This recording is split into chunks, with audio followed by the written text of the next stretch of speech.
The drama that comes with not having your high school diploma or equivalency.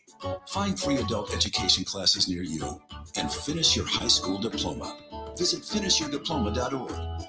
Or text diploma to 97779. Message and data rates may apply. Reply STOP to opt out. That's diploma to 97779. And leave the drama to actors like me. Brought to you by the Dollar General Literacy Foundation and the Ad Council.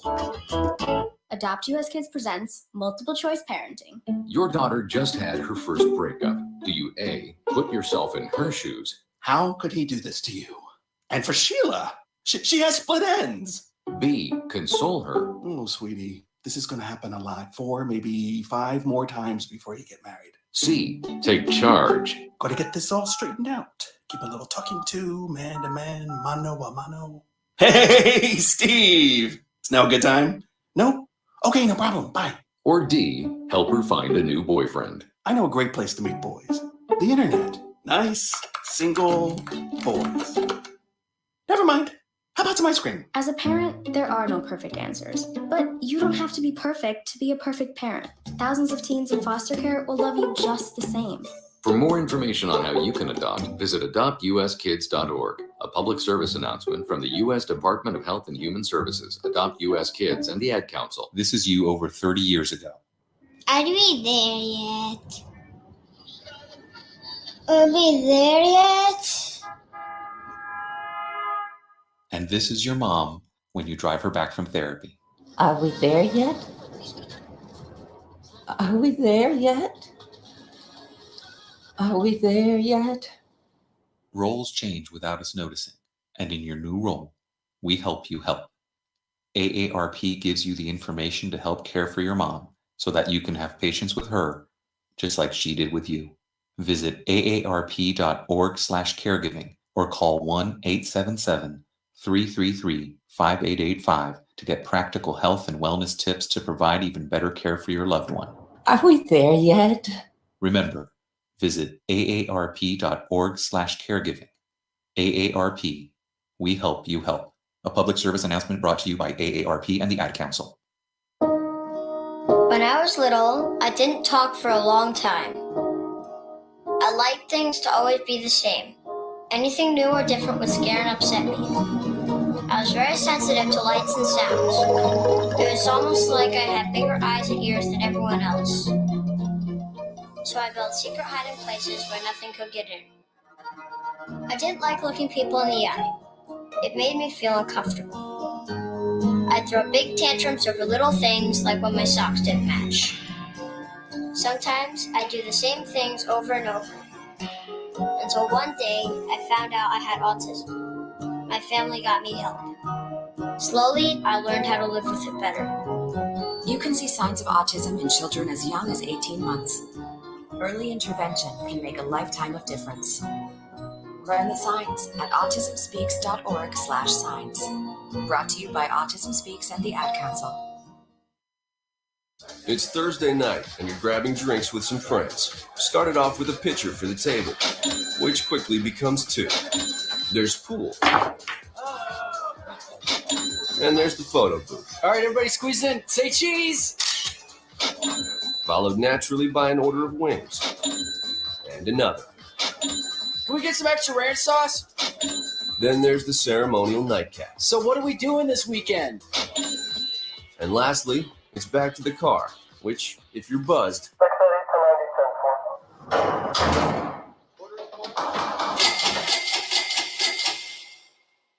could be the most expensive night of your life.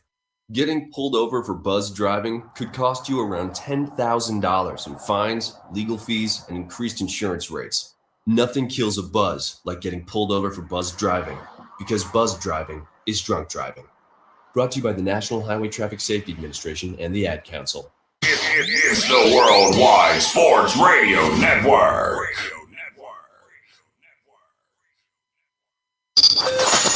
Cause that's the bottom line. Cause Stone Cold said so. Everybody dies. Because I'm better than you, and you know it. Woo! Yes, sir! What the rock is cooking. Now Welcome to Off the Mats with Alex Lowe's, Josh Silverberg, and Lyle Gillen. No, Alex Lowe's not here again. Ladies and gentlemen, welcome to the only wrestling talk show here on the Worldwide Sports Radio Network, and welcome to one of the great wrestling programs on bodyslam.net. This is Off the Mat, joining you every Friday, whether it's 5:30 or 6 o'clock, every single Friday at 5:30 or 6 o'clock p.m. Eastern Standard Time, so it's important to remember that. I am your host, Josh Silverberg. Of course, with me at this time, my co-host and my good buddy as well, Mr. Lyle Gillen. How are you doing, sir? I am doing wonderful, good sir. It was a great Dynamite this week. It was good. It was the second best show since Friday. We'll talk about that later on. I can't wait to talk about everything that happened and have a wonderfully strong opinion that people are going to be upset about. Yes. Before we get to all that, of course, we got to get down to the basics, which is how you can listen to us and other programs as well. You download the app. It's all free. What you do is you download the app. If you have an iPhone, you go to the Apple Store, you type in WWSRN. If you have an Android, you go to the Google Play Store, you type in Worldwide Sports. We're on Facebook, Twitter, Instagram, YouTube, Periscope, and Twitch. You can read all of our great articles, show schedule, all the great content. If you're driving, you can listen to it on the audio feed as well. If you have an Alexa speaker, a smart speaker, you can listen to us on there too, along with everything else. And don't forget to check us out on worldwidesportsradio.com, as well as we are on bodyslam.net. Check out the YouTube channel as well. We are on there. We have a lot to get to, like Lyle alluded to, in regards to when it comes to with AEW, with WWE, with Ring of Honor. There's a lot to digest. We're going to get into a recap of WrestleMania. We're going to talk AEW, everything that's going on really quick. And I did want to share this. Now, Lyle is a big Washington Nationals fan. And somebody posted this before. The last time Max Scherzer faced the Nationals was 11 years ago. And the lineup that the Washington Nationals had at that time is, I mean, I'll read it. It was at second base, Christian Guzman. God. Center field, Nigel Morgan. Third base, Ryan Zimmerman. DH, Adam Dunn. Left field, Josh Willingham. Catcher, Ivan Rodriguez. Right field, Roger Bernardina. First base, Mike Morse. And at shortstop was Ian Desmond. This is the last time. I thought that would be way worse. I mean, the top of the order is really bad. Well, you have Ryan Zimmerman there. You have Ian Desmond. That's okay. I'm amazed Zimmerman wasn't hurt or something. I'm surprised. Back then, he was at third base. He was good. Yes, he was A-okay at that point. But when he was at third, he was fine. That means it was 2011. Yeah. So I mean, at that point, the Nationals were still kind of growing. They were still growing at that point. They didn't have. I don't believe they didn't have Harper yet. Oh no, they drafted them, but they weren't up yet. I think they just drafted Strasburg. So if I remember, I have to see again. But it's just crazy when I look back at that. It's just wild. I mean, it's like what I find amazing that there was no Worth in that lineup. That was his first year with the Nationals. 2011. Yep. Yeah, because the Phillies won the World Series in 09. Yeah. Oh wait. No, 08, the Phillies won the World Series. Yeah. So then 09. I don't think he left the next year. I think it was the year after he left. No, it was 2011 he left. That was the first year with the Nationals. Oh, was it? Yeah. Interesting. Who was the manager on that team? I don't even know. I don't even remember. I mean, that's I don't know. I just look at that lineup and it's just like Christian Guzman is leading off. Yes, Speedy's right. I think it was Manny Acta. And Speedy confirmed it too. Worth was still on the Phillies. And Strasburg was there. And Harper was up the next season. So they were just starting to get into their own at that point. And everything like that. No, 2011 was his first year with the Nationals. I was right. without the Nationals fan. Maybe he got hurt then or something. Probably. Probably. He could have just not played. Played 150 games that year. Yeah. I mean, that contract was interesting, but it is what it is. But anyway, just wanted to that just thought it's just crazy, like the time warp of that from back then. It's just crazy. But getting into it, of course, we'll start with WrestleMania recap.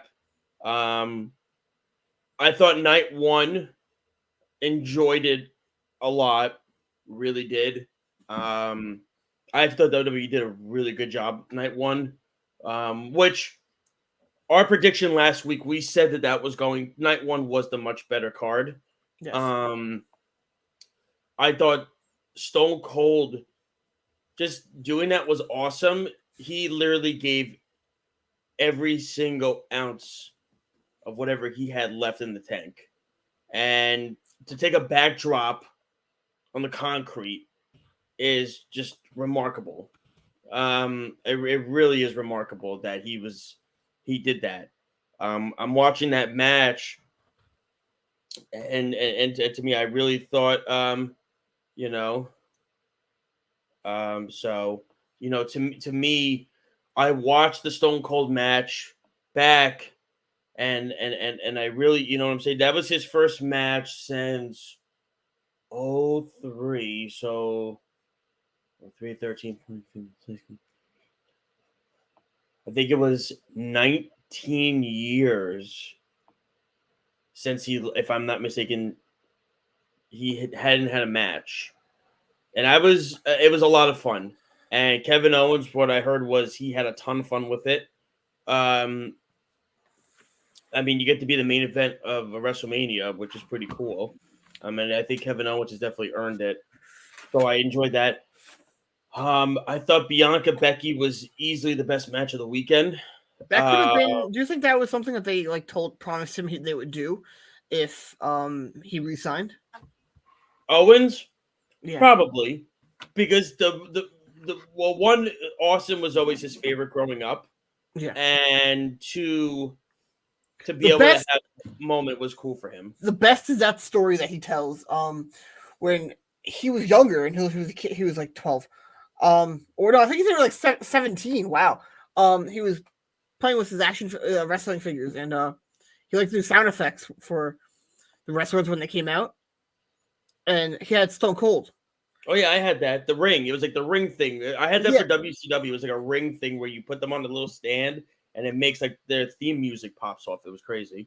And he had a Stone Cold, and he was coming, and he was gonna make sound effects for him, and he didn't feel like him making sound effects of his theme song was enough, so he took a bug and chucked it at the wall to break it, for the glass breaking noise. That's funny. And it didn't break. It went and got stuck right into the wall. I used to draw on my wrestling figures I used to draw fake blood. Like I used to take a Sharpie and just draw like red blood on them. And I used to just pretend like they'd have like a bloody match. That's what I used to do. I had a whole wrestling collection. I had 3 shelves of action figures. My parents still have them in their attic. I mean, I had Sid Vicious, Vader. I had those action figures when I was wild. I mean, I just collected them all the time, and it's so funny that and then you also saw the Owens picture, right? Of when he was younger, took a picture with Austin at a signing, just like MJF did with CM Punk. So I think that was a really cool moment. I enjoyed it. It was great. It went over really well. Bianca and Becky had the best match of the weekend. And there was only one moment where Becky did the flip off the top rope, and she accidentally, her boot hit Bianca in the face, and you actually could see Becky feel absolutely horrible that happened. And when she went over to go pin her, she covered her arm over her face to talk to her to see if she was okay. So because I thought I thought Charlotte Ronda would have the best match of the weekend, and their match completely disappointed me. It just felt like there was no chemistry in the ring between the two. It was weird. It was awkward. Do you think we've seen the last of Ronda? No. I think what they should definitely do is, and what I've been reading is, they're going to turn her heel. And there have been rumblings, if it's true or not, that apparently they might want to put Paul Heyman also with her. Which Heyman has been wanting to work with her for a very long, since she joined the company. I think that'd be Paul great. Heyman has said on record, I would love to work with Ronda. Which I think, and when Ronda was a heel, it worked well. So to me, I think it would flow well, it would be great. But I thought Bianca Becky put on a clinic. They really did. And it was crazy because the three matches you heard that was going to get the most time was going to be Rollins, Owens, and Charlotte. And Bianca and Becky actually went longer than Ronda and Charlotte did. And to me, I thought it was the right call. That was one of Becky's best matches she's ever had. Plain and simple. And Bianca just gets better every single time I watch her. And it's crazy because they've thrown a lot of big moments at her the last 2 years. And she's come up big in all of them. She had a great performance in the Royal Rumble. She had an amazing match with Sasha last year. She had a great match with Becky this year. So every big moment that Bianca has gotten, she's ran with it and done a great job. And she's improved every time I've watched her. This is a girl that does all of her own gear. She creates it herself. She does everything on her own. She puts in the time, the effort, and the work. And I'm impressed with her every single time. She's really, she's getting at times better on the mic. She's still a work in progress with that, but her in-ring ability is next to none. And then Becky is, Becky, that was her best match I've ever seen her be in. It was her best match. I agree with and me, I mean, we're leaving Talking Mania after about two things, right? Austin, and not gonna talk about the stunner that Vince took. I mean, boy, but I like that he laughed about it, Austin, because he knew Vince messed up, and he is cracking up hysterically, Austin. Like, he went out of character and he's just laughing. He's like, that was horrible. And he's just laughing. It was so funny. But of course, the other thing, and we're going to get into it now, is as he put it, it was the worst kept secret in wrestling. I think Vince has probably had some of the best botches ever in wrestling. Oh, 100%. I mean, the guy tore his quad just getting into the ring for the Royal Rumble. That's like the I mean, it was like, so, I mean, we leave talking about two things this week. No, he didn't tear one quad. He tore both. He did both of them. At the same time, and then he couldn't get up. He's sitting there in the ring screaming. And he's screaming at Cena and Batista. He's like screaming at both of them. We're leaving talking about two things. We're leaving it after talking about the moment Austin had, and we're leaving talking about what we all expected to happen. And to me, it lived up to expectations. And that was, who was Seth Rollins' mystery opponent going to be? And of course, Cody Rhodes, his theme comes on. The American Nightmare stuff happens. By the way, awesome new t-shirt that he has. I just wish it didn't have the WWE, like the logo on it huge. Like, if it was small, I would get it. But it is an awesome t-shirt with Pharaoh and his skeleton head logo on it. It is really cool. I find it, like, it's kind of bullshit. Like, the entire American Nightmare gimmick, everything about it is a big giant fuck you to Vince McMahon, big fuck you to the WWE. Wow, he's even cursing about this. Look at him go. Are you going to go on your rant now? I don't know. It's a big... Okay, here, I'm going to get off now. I'm gonna no, you're not. No, I want to watch you for this. It's a big FU to that entire company. Really quick, I'm going to mute myself, by the way. Lyle, go on your rant now. I'm going to mute myself. Cody, no, come back in. I'm not going to say it. Come back in. Cody said that it was an easy decision. I was okay with it, okay? I was okay. Just okay, you know, whatever. I'm happy for him. Sometimes shit happens, and it doesn't work out. I understand that.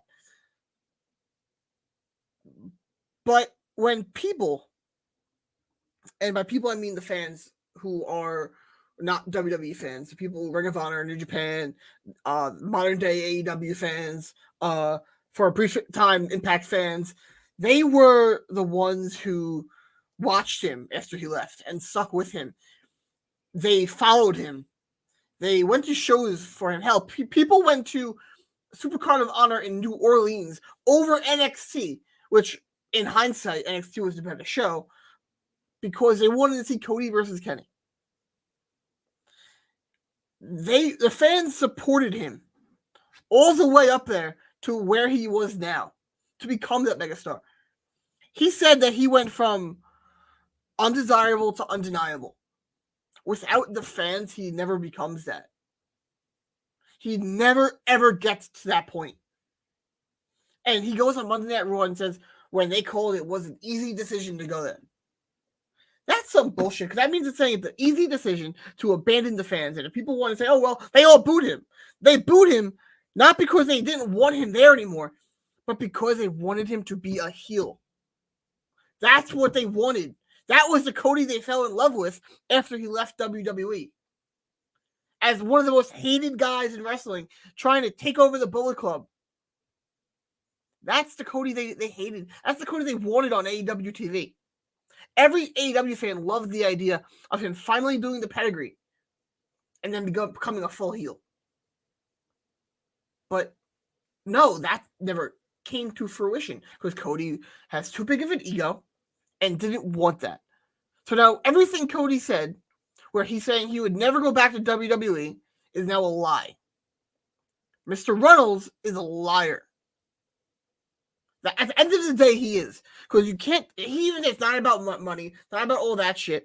So he's lying either about why he left and why he's in WWE, or he lied about never going to be leaving. One of those two things are a full-on lie. And in my opinion, hey, I'm happy for him. He's happy. Everyone deserves that. But to say a big F you to all the fans by saying it was an easy decision, that pisses me off. The people that supported him, people that bought his t-shirts, and then to just say, it was easy to leave you behind. Because you know what the difference between AEW fans and WWE fans? AEW fans, majority of them are not going to watch WWE because of Cody. That's not enough for them to switch. They're not going to be like, oh, Cody's out, I'm going to start watching Raw. No, they're not. They might do it for a couple weeks, but they're going to be like, happy for him. He's happy. Good for him. Like, I'm good. I'm going to go watch the good show, the good weekly show, where we had a absolutely fantastic main event this week in Dynamite, and enjoy the program from beginning to end. Because every single person that watched Raw after Mania said, oh yeah, Cody promo was great, and then the rest of it sucked. It's a different fan base. Cody gave a big F you to all the fans, and I wanted to go on such a bigger rant. It's not 100% what I wanted to do, but it gets the point across. Cody essentially betrayed all the AEW fans, everyone that was on his side, stuck with him, cheered for him. Even the people that booed him, because they weren't booing him, but they didn't like him. They booed him because they wanted him to be a heel. He's a fantastic heel. They wanted a different character. And yeah, it's too big of an ego to do that. Should I come back in now? Yeah, you're here. I'll piggyback off that. So yes, I agree. he did do things where it does feel like betrayal. I compared him on Twitter to John Tavares, and I have other Islander fans all agreeing with me. No one is mad at him for actually leaving. They're mad at him because he was a dick about it. There are AEW fans that are mad at him for leaving, but majority of the AEW fans I know that are mad at Cody Rhodes right now are because of what I just said. He went there, he said, "Oh, I don't need you anymore." What he did when he left, he was a dick. And I don't care if he listens to this and hears it and gets upset. I know how much he cares about his fans. And you know what? He's an absolute liar to everybody. He went from the face of the revolution to giving them the finger and walking over there. He went from George Washington to Benedict Arnold. He was the leader of the revolution. Out of his words, this was a revolution. And now you can continue. Okay, I didn't know. You sure? Yes. I mean, look. Of course, I am a AEW fan as well. I understand the sad. I think people take it over. I think people are going overboard where they're taking his shirt on social media and burning it. That's too much. That's too much. I mean, that's like really like, come on, guys. It's not LeBron James. Be grown-ups here. He's, you also have to remember, there's two sides to every story. Now, if there is something that's not coming out, that changes my opinion 100%. I mean, look, it's. But out of what he's saying. Oh, okay, he's gonna go. Okay. He said there was nothing else. There was nothing else to know. So. Still getting his cigars, by the way. Still a fan of those. 100%. I am. We're supporting Kaz. What? We're supporting Kaz. Yes, I agree. There you go. See, there's silver lining. What you can do is you can tweet about it and say, "We are supporting Frankie Kazarian, not you, Cody Rhodes. Big fuck you." Even though his logo is the one that's on the cigar. And then tag American Rebel Cigars. Yeah. Listen, I personally enjoyed the promo. I get where people are upset. I do at the same time. I enjoyed it at the time because to me, it wasn't even, take the fan aspect out of it, take all that out of it. I think he legitimately, and who knows if this was his main goal, was to eventually, just like it was when you think of Drew McIntyre. Drew McIntyre was let go by WWE, went to the Indies, made his worth, came back, and they made him the WWE champion. I don't think that he did it on purpose. I don't think he did. I don't think he did it on purpose either. I don't. I think it just fell into his lap. He's what happened. He's always been a guy who wanted Vince McMahon's validation. And I think when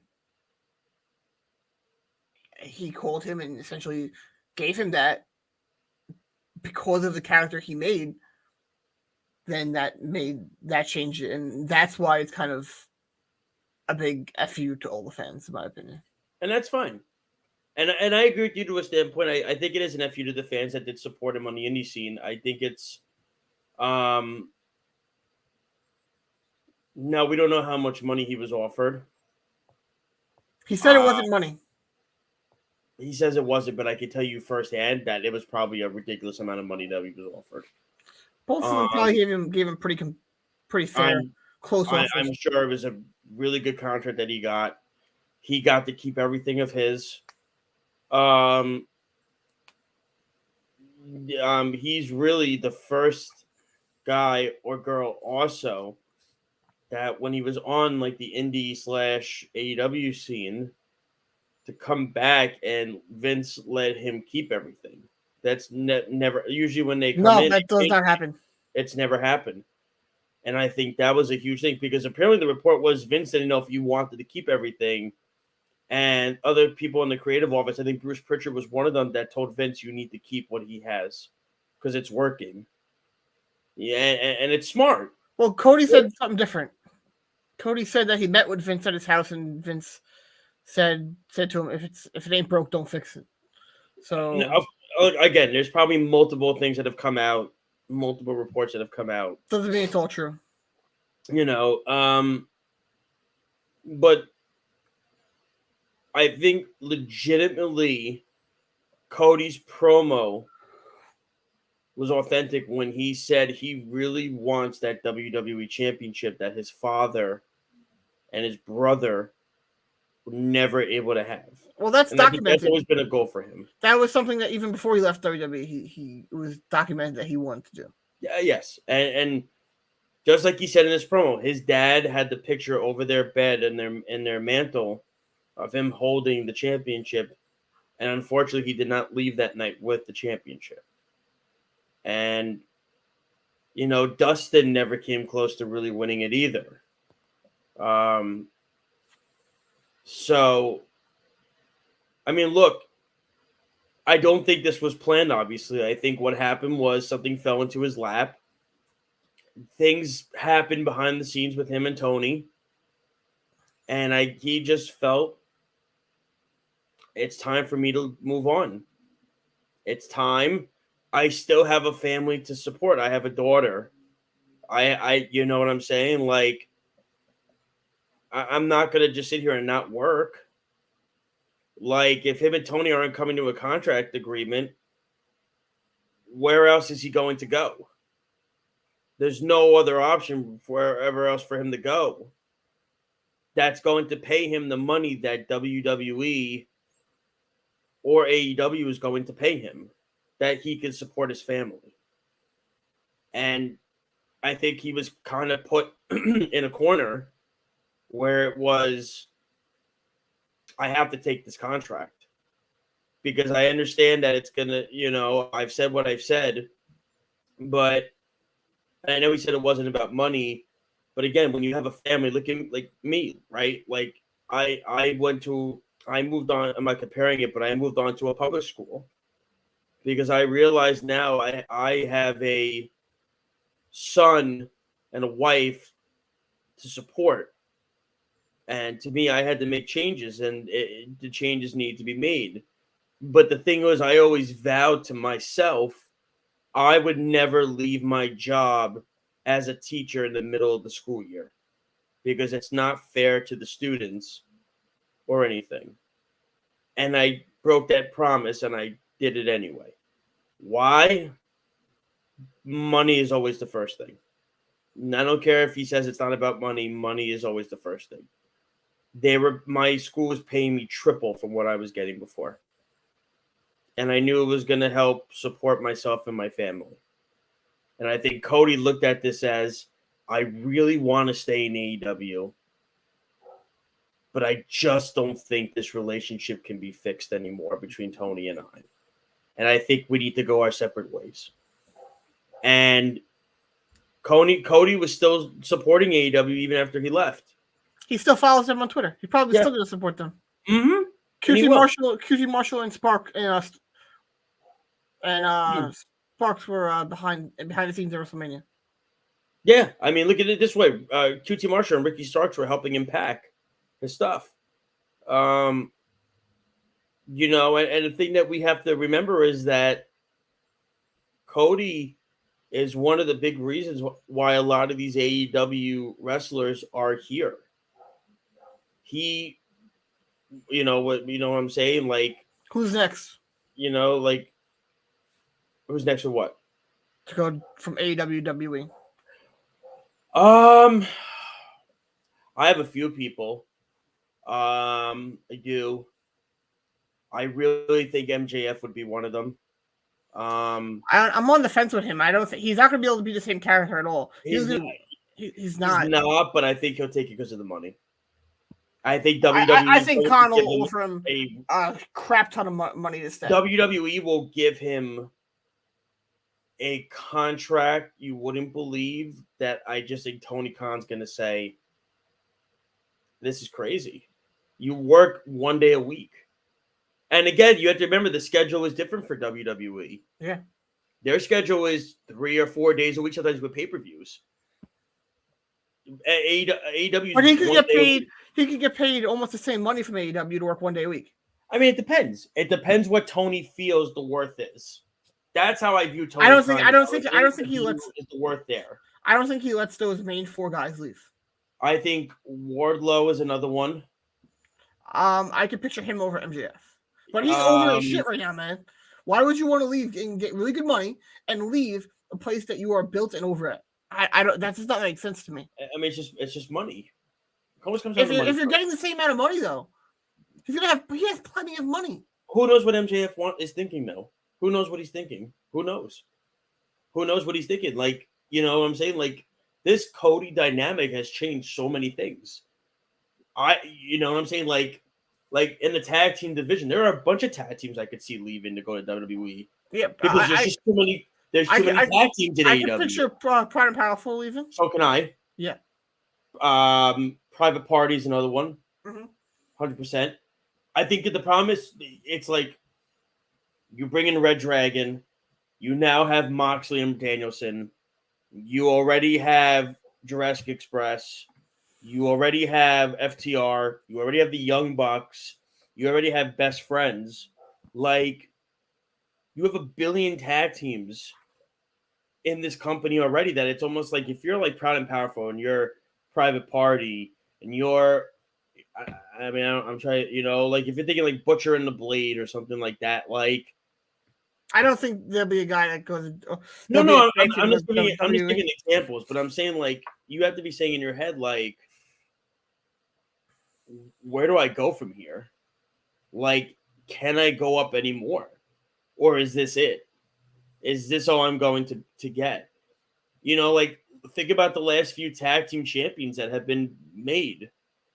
You know, Adam Page and Kenny Omega. I can tell you Danielson and Moxley are probably going to win the belts at some point. Like, and these are just tag teams that are just put together. That they're not even using like the main, like the tag teams that came in here as a legitimate tag team. They're using the tag teams that where guys are being put together, which is cool. It's a great idea. It's fine. It's just some of those tag teams that are saying, hey, we're legitimate tag team wrestlers, and we're getting pushed over for Moxley and Danielson, who are, let's be real here, great singles wrestlers, and you're just putting them together. Like, how would you feel? Like, we are tag team wrestling. We came in as a tag team. These guys didn't come in as a tag team. Now you're putting them over us because why? Because they're over right now? They're not what tag team wrestling is, though. Like, that's the argument. I don't think they're going to win the titles. I think they're going to... I don't know. But like, you get what I'm saying, though. Yeah, I think the tag team title should be on Red Dragon. No, but that's not what I'm saying, though. What I'm saying is that the two... Think about Adam Page and Kenny Omega. They weren't a real tag team. Moxley and Danielson, they're not a real tag team. Like, these other tag teams that came in as tag team wrestlers are not being put over the way they thought they would be. Like, that's just the facts of how AEW's been. And that's fine. Listen, they have a stacked tag team division. It's awesome. But the problem is, it's when does it become too many? When does it become, okay, we have enough. Let's take a step back. Let the tag teams we have in our division now develop and become and have rivalries and do what they do, which is being great tag team wrestlers. We don't need to add any more tag teams. Like, I think Red Dragon should have been the last one and call it a day because you already have a billion of them. You have so many. Like, I mean, you add, like you said, you add 2.0. You add, it's another one I'm probably missing, Butcher and Blade. Like, these are teams that came in as tag teams. And they're not, I mean, they're not really being used as much. That's the thing. I 100% could see Wardlow going over there. God, one guy I'm really, really on the fence about, and I thought about this, and I could 100% see it, is I could 100% see Ricky Starks going over there. Yeah, I can see that. I could see Ricky Starks. Do you believe Cody when he said that he would give people an honest opinion on if they should come over? Sure. I think he's full of shit. I think he's going to tell everyone who's a star in AEW to come over. I mean, listen, I don't think Cody's here to sabotage AEW. It's not what he's trying to do. I think what happened was he wanted back in AEW. I don't know if I believe that. Him and Tony had a bad fall. Well, Tony didn't deny it when they asked him. Where was this? He did like an interview a couple days ago. They were talking about it. He said, "Yeah, I lost a big free agent. We have other guys on our roster." That doesn't mean anything. Doesn't mean they had a falling out. It just means hold on a second. He's saying the obvious that he lost a free agent. But wait a second. Why is it you're allowed to believe what Tony says, but you don't believe? But he didn't say that they had a falling out. He just said saying the obvious. No.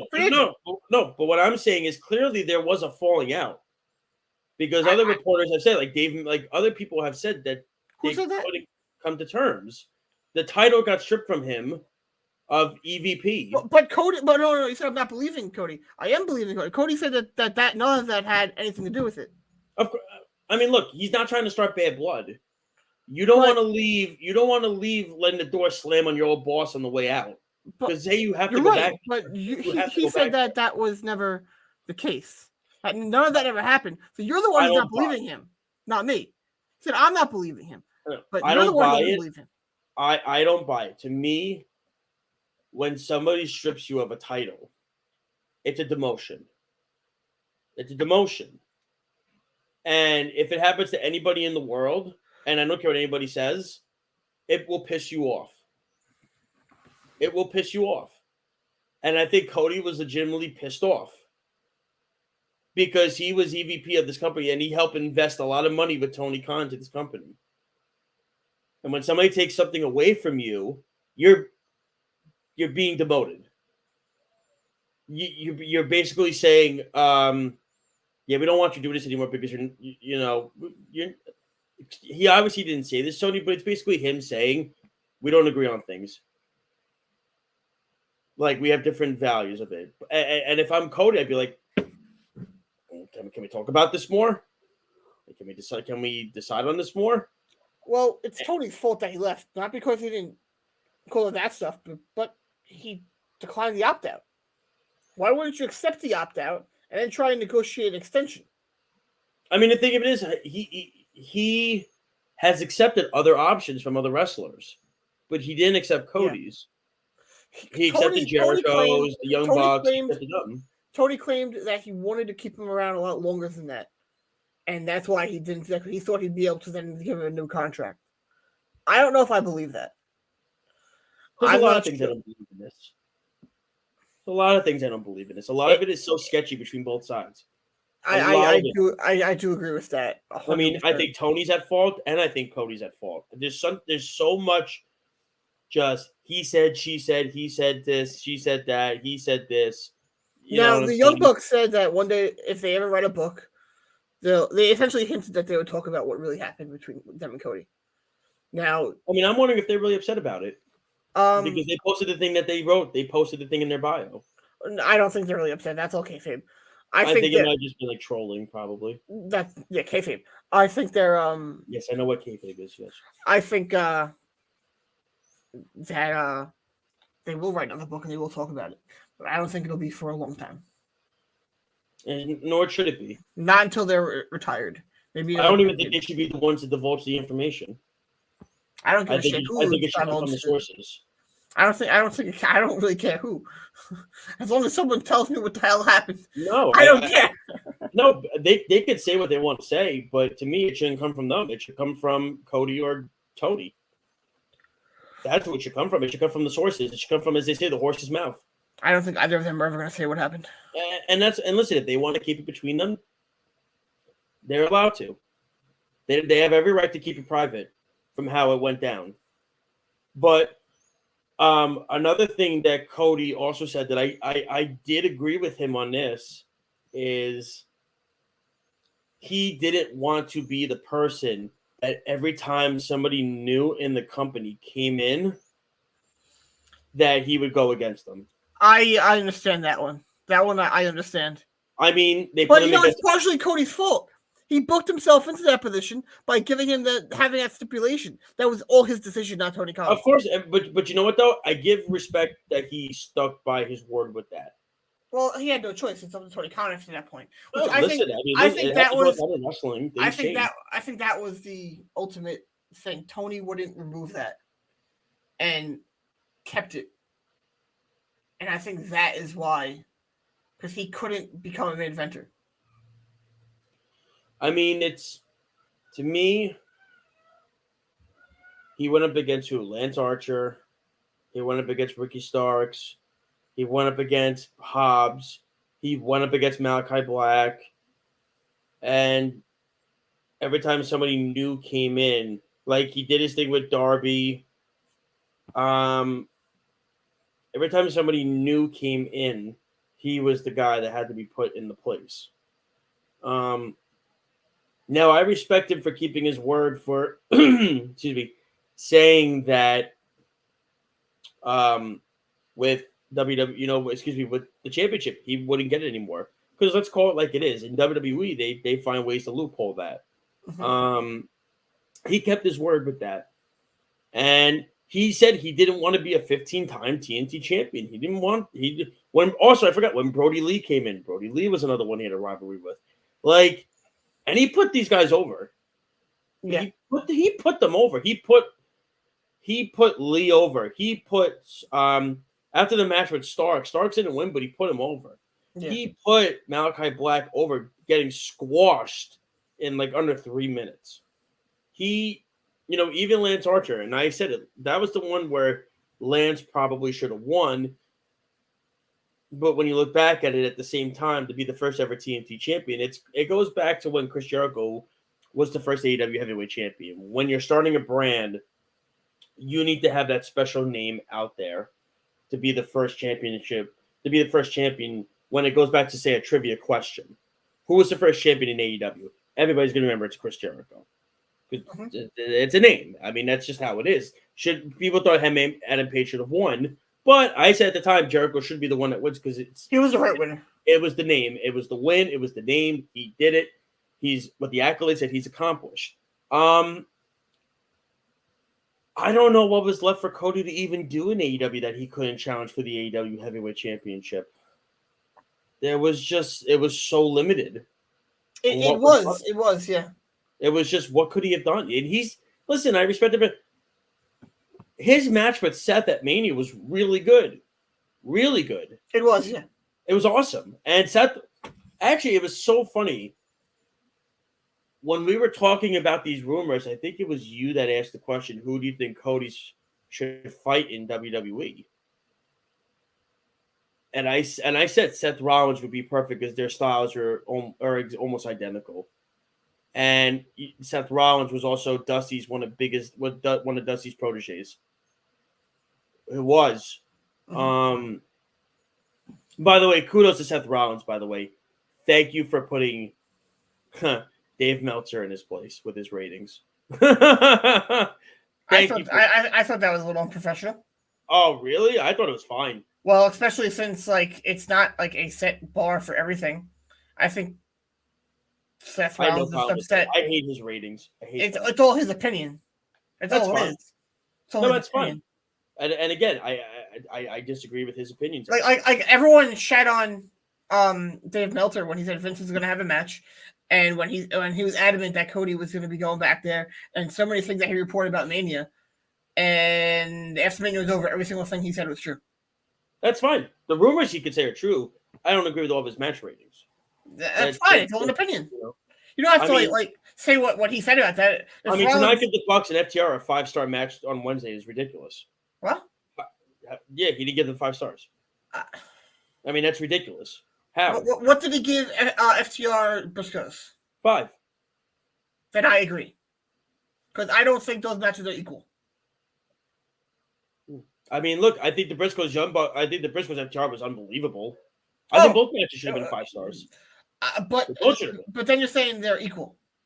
I don't think it was equal. I think FTR Briscoes was a little bit better. You thought it was better? Yeah. Yeah. No, listen. The reason why I could say it's better is because of their styles mesh better. It was also the thing is, FTR and the Bucks have chemistry. FTR and the Bucks have chemistry. They do, but the match was longer, I believe, right? FTR Briscoes. So I don't know. They gave them a lot of time. I think it's just not saying that one match is like, but when you look at it, it was a longer match. It was a better match. They weren't equal par to par. It was just below it in quality, and also it's a TV. I mean, look at it this way: Meltzer has his opinions, right? Mm-hmm. Seth has his opinion. Yeah, but the way he said it, I thought was unprofessional. I have no problem with it. I've heard people say worse things. I've heard people say a lot worse things. He could have. I mean, if he started calling him like nasty names and stuff like that, then I would have been like, "All right, it's a little much." But I mean, I don't think he said anything too outlandish. But to me, I thought Cody and Seth had a banger of a match, and I'm curious where Cody goes now. I don't think he should win the title until Mania next year. No, I agree, and I agree with that. I think his first try he should lose. His first try he should lose. He should be the one to dethrone Roman at Mania. He should, but that's how it should go down. He should lose at SummerSlam against Roman, and then win the Rumble, and then beat Roman at Mania. I mean, I could see him winning Money in the Bank. But no, I think it's horrible. That's a horrible. No, hold on, but not cashing it in. Like he'll cash it in the way like Cena did, where he says, "I want a match. I'm not going to cash it in this way. I want to have my match at WrestleMania. That's when I want to have my match and cash it in." And then that starts the storyline. I don't like that. I don't like that. I think what's the difference? Give someone Money in the Bank, let them take the WWE title off of Roman that way, and have Rhodes lose against Roman at SummerSlam. Then at Rumble, you have him win the Royal Rumble, and you have him win it at Mania. I think that's the best way to go about it. Yeah, let it drag out. Well, let it drag out. Let it drag out. Let him win the Money in the Bank and cash in at Mania. I don't like that. Let it drag. Why? AEW drags out rivalries all the time. Well, that's what I just said is dragging it out. No, because you already have it. That's the third installment of a match. No, it'd be second. Yeah, but even I'd rather the first match be at Mania. No, I'd rather the first match one you should lose and then get revenge by beating him at Mania. That's how it should be. Don't give him the title the first time he faces him because everyone expects that. I will say this: we agree to disagree, and that is why we have opinions. Everyone has two things: opinions and assholes. Yep, that's correct. And well, you know, we won't say which one's which.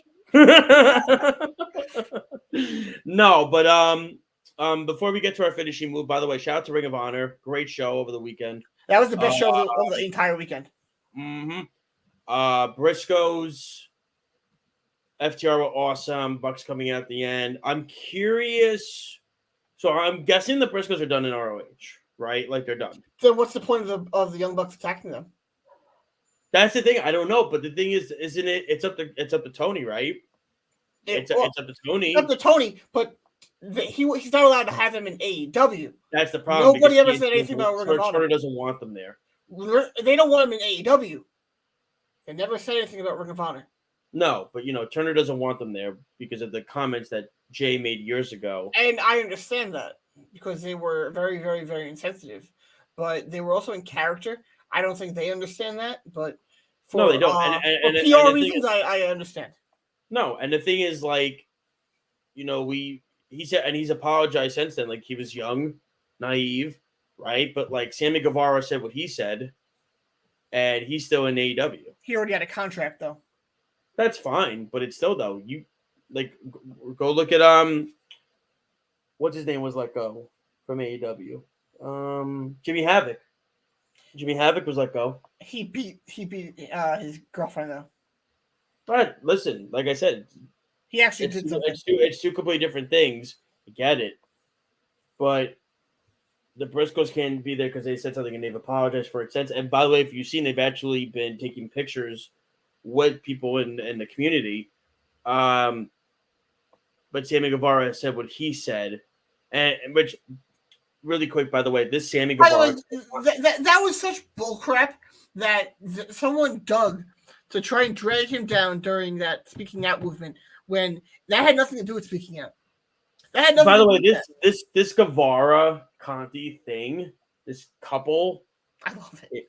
It's so annoying. That's the point of it. It's great. Oh my god, I want to see Lambert just beat. I want to see Sky just beat the crap out of him. I think it's hilarious. I love it. Ugh. And it's all fan driven because people were harassing the shit out of them online.